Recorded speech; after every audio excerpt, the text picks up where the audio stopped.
Alrighty. Well, hello everyone.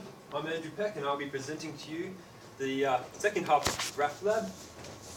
After Daniel's presentation. Anyway, Graphlab is, well, Daniel's already said what Graphlab is. I'll just recap really briefly.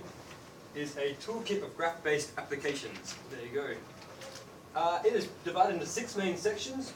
They are the 3 that Daniel covered: graph analytics, clustering, and computer vision, and the 3 that I'll be covering, which is topic modeling, graphical models, and collaborative filtering.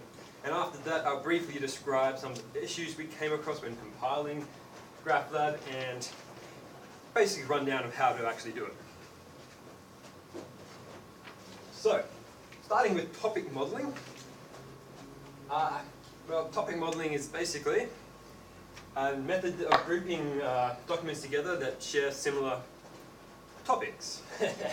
Anyway, it actually uses, Graphlab's version actually uses the latent Dirichlet, I think is how you pronounce that word, allocation model to assign topic IDs to each word in a collection of documents, which is known as the input corpus. Anyway, the LDA model uses the collapsed, wait, I'm sure it's not. Okay, each topic ID should correspond to a particular category, such as like foods or colours, that kind of thing. However, it's not actually up to the LDA to work these out, because it doesn't. However, according to Graphlab, you can run a, what do they call this? Something. Yes. An approximate inference algorithm, okay. An approximate inference algorithm to work out what these topics semantics are. Anyway, the LDA model uses the collapsed Gibbs sampler, which is a Markov chain Monte Carlo algorithm, to allocate, assign the topics IDs to each word. The Markov chain Monte Carlo algorithms will generate a sequence of assignments for each word in the documents in an iterative fashion. Generally, the accuracy of this algorithm improves the more iterations it's run. You can actually specify a maximum number of iterations that it gets run in Graphlab's version, but generally it's run until it converges, which means just no more changes get made because it's sort of reached what it considers an optimum solution, I suppose.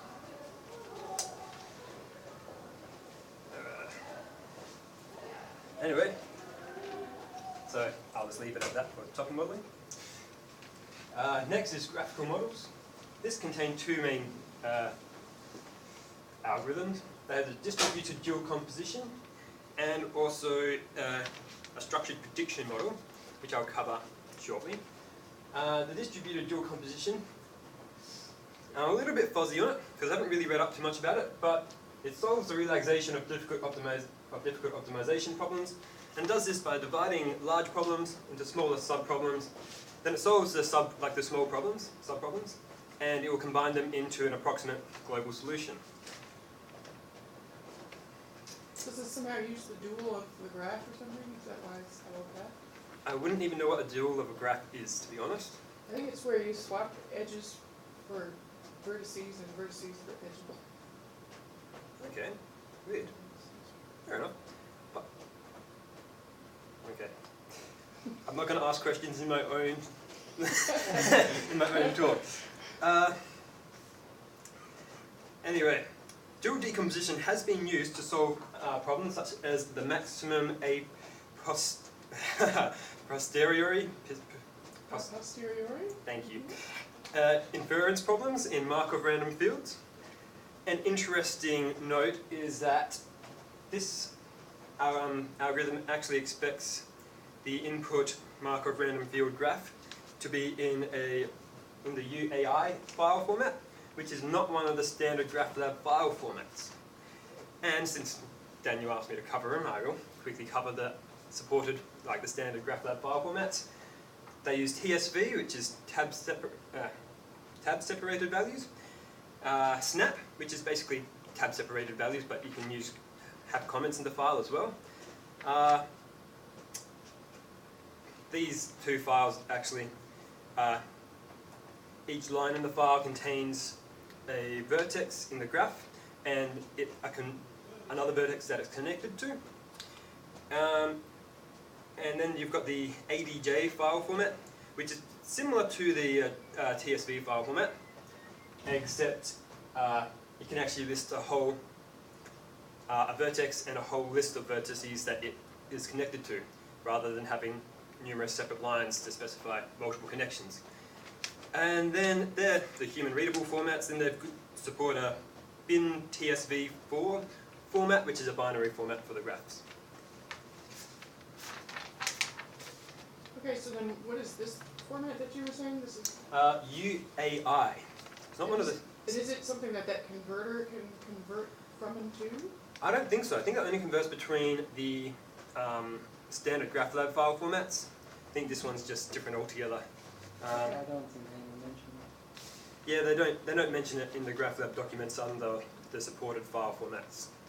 So that was just interesting to me, I thought. Okay, the other section is the graphical models. In graphical models, the structured prediction. This uses the loopy belief propagation method to words fail me here. What is the loopy belief propagation? You know, I read up on that and I can't remember a thing about it.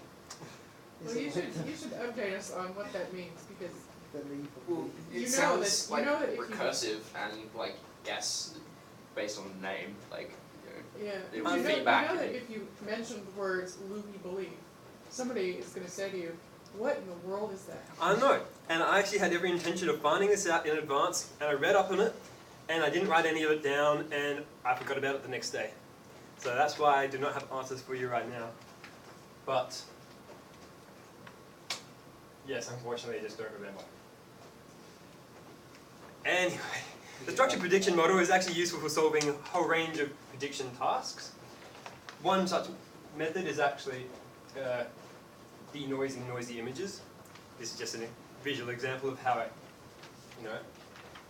of this method in action. And so as you can see, we've got these two images on the left. The top image is the original image. The image underneath it is the same image, but after a bunch of noise has been applied to it. And then as you can see, this image on the right is the resulting image after it's predicted the I don't know, the missing values or the noisy values, I don't know what you'd call them. And it does a pretty bang up job. I reckon it looks pretty spiffy. The one on the Graphlab website looked nowhere near as good as this one. This is one I actually ran myself. Personal experiment. Well done. Thank you. Collaborative filtering. Okay, the next section of Graphlab, which I'll be covering, is collaborative filtering. And this just supports a whole... Is that all? I think it's missing a few. Okay, well, never mind, because I'll cover them all in my speech anyway. Has a whole bunch of different collaborative filtering techniques. So collaborative filtering is a technique that is used in a lot of recommender systems to predict people's interests based on other people with similar interests.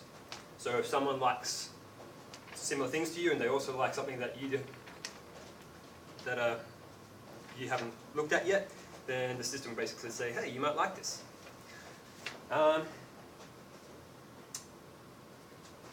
Anyway, as you can see, there are a whole bunch of different techniques there. I think that this...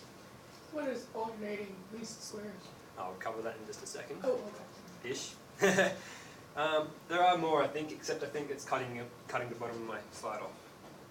Yes, it is.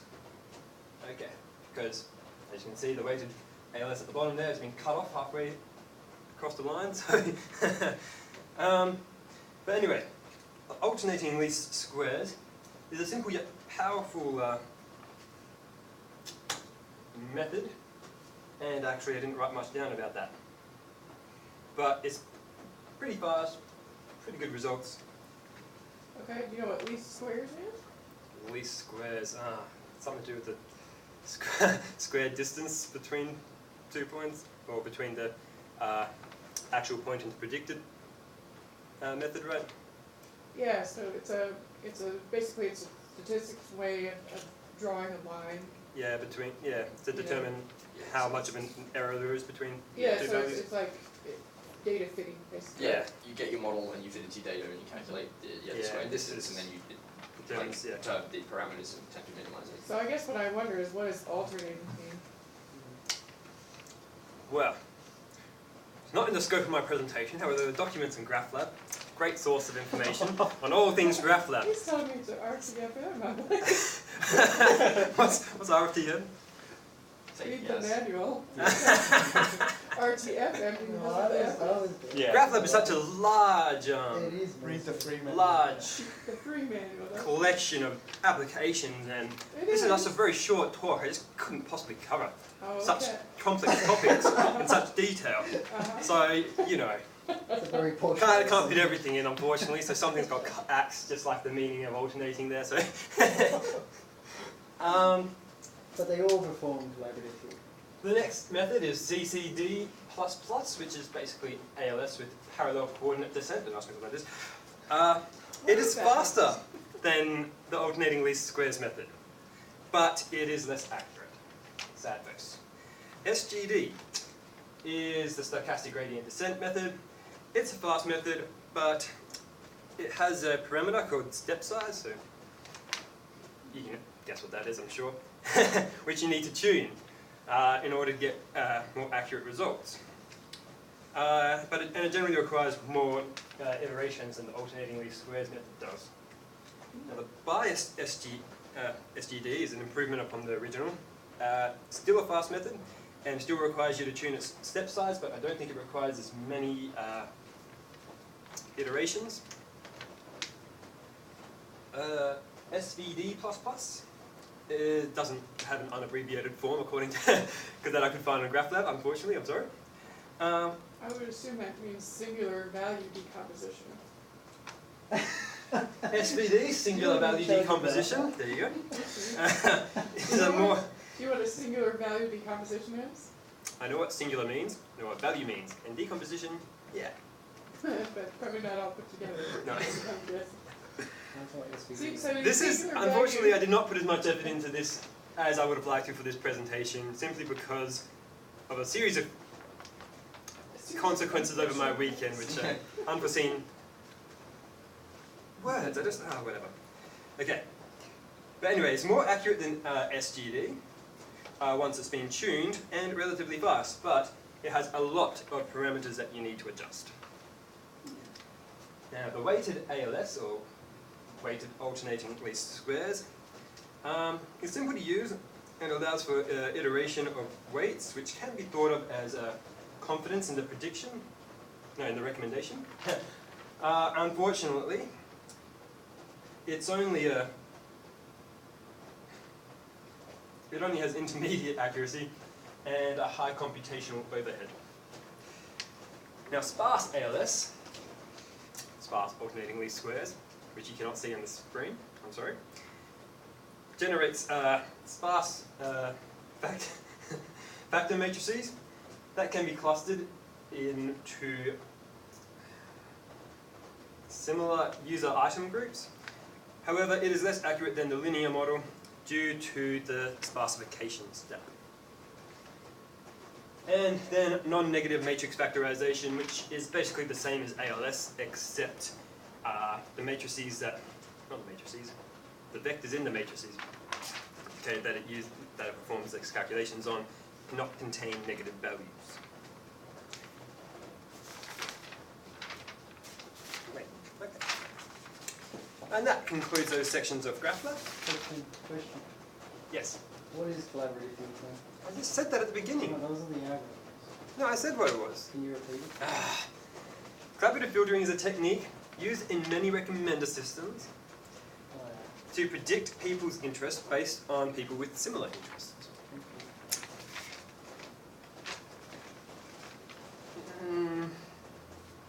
Okay. I'm not happy with this slide, but anyway. Now onto the compilation of Graphlab. We had many problems compiling Graphlab. In fact, we had many problems compiling every program that we've had to use so far. However, Graphlab was one of the first we got working.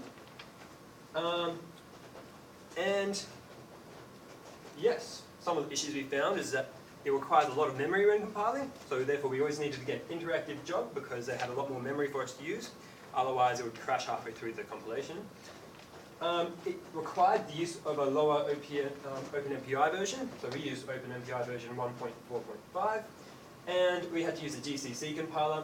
Intel compiler didn't work, probably just the coding of Graphlab. However, we do have our man Todd working on compiling it for Intel, along with making some other optimizations to make it run a bit faster. But at the moment, we've got the GCC compiled version. So after that, we actually did have to alter the CMake file. Some of the file paths in there were pointing to the wrong directories. Some basic stuff that we just needed to change, and I had to alter the version of OpenMPI that I was using in the make file as well. And then we could start compiling it. However, this compilation always failed. We just needed to compile it in order to download OpenCV.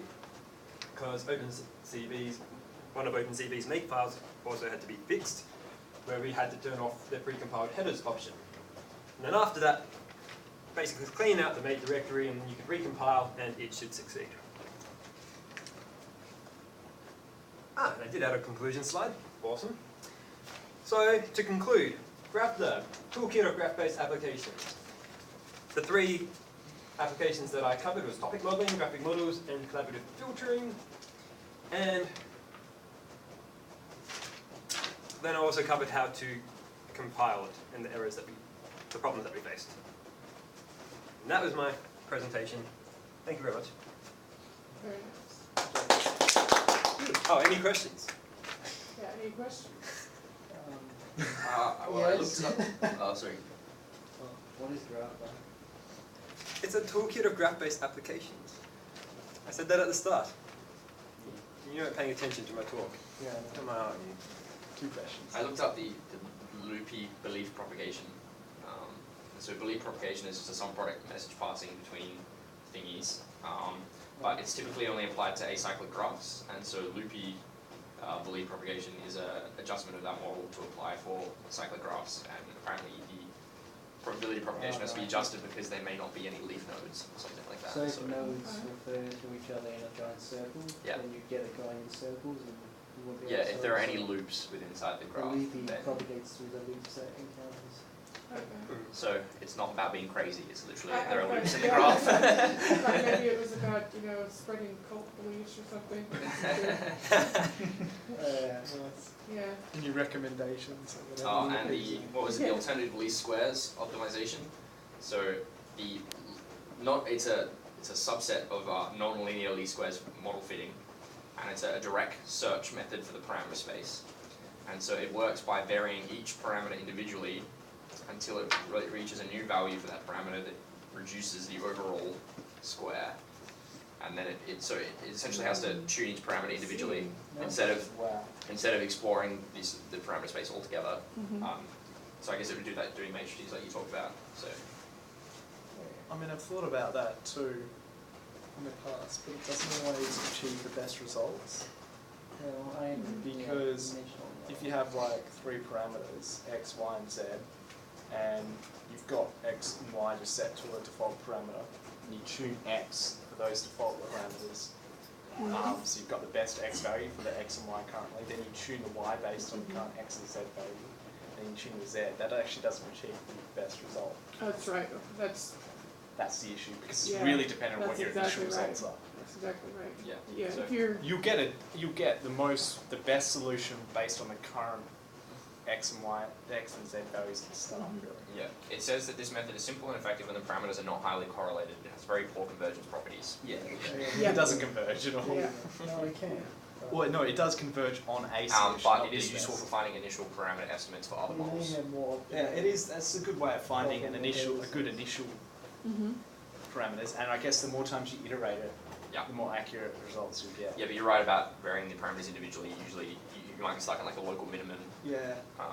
instead of finding the actual local, the actual Because it's global effectively like a search space algorithm, Yeah. but it's just Like a limited. It's got a GIS. really fast Mhm. like convergence function. I'm sorry I didn't have as much information for you. I was going to look into it heavily on the weekend, but then just had a headache on both Saturday and Sunday. Plus Sunday I had my graduation, which I attended, and Congratulations. plus the internet at home was out. So wait, you already attended your graduation, but you haven't graduated yet. Is that right? No, I hadn't attended my graduation. I had passed all the classes, but I hadn't bothered with the graduation. He's honest. So he graduated from last year, right? No, he didn't. He attended his previous course's graduation now, even though he's in the middle Even though it was classes. almost a year ago that you graduated from that. Just because they said it was my last chance, I'm like, I better get on with it then. I better get on with it. Better go Alright. graduate.